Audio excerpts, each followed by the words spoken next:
Alright, so today we'll be examining verbless clauses. So let's start with a quick definition of what a verbless clause is.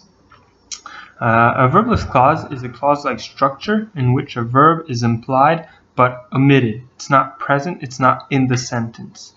The omitted verb is very often of the form to be. It's not exclusively of this form, but can very often be found to be of the form to be. So let's start with a quick sentence and try to remember what we've seen last class about independent and dependent clauses. So in this sentence, too tall to enter the room, he remained standing at the door.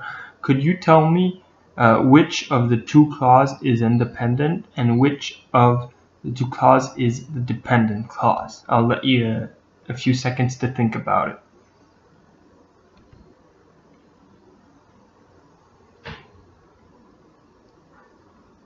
Alright, so the dependent clause is too tall to enter the room, and the independent clause is he remained standing at the door. As we remember, the dependent clause cannot stand on its own. It does not make any sense, as the independent clause could be a whole sentence without any problem, right?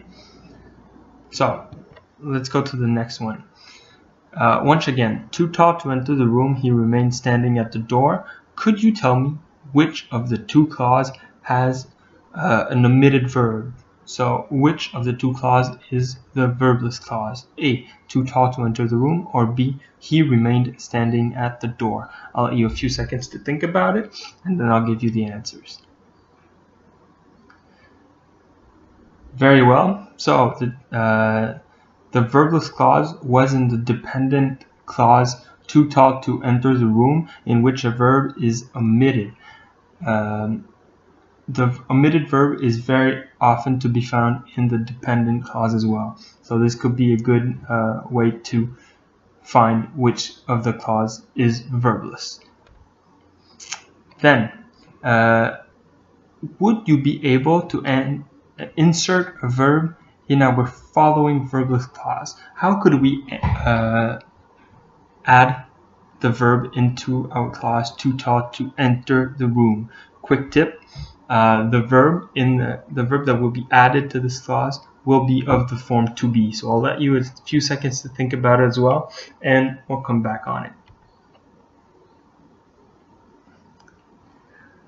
So in the answer, the verb would be added at the very beginning, and it will be because he is. So he is would be of the form to be, and the sentence would go as follows.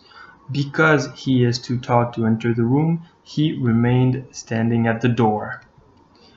So in conclusion, the verbless clause always has an omitted verb, which is often of the form to be.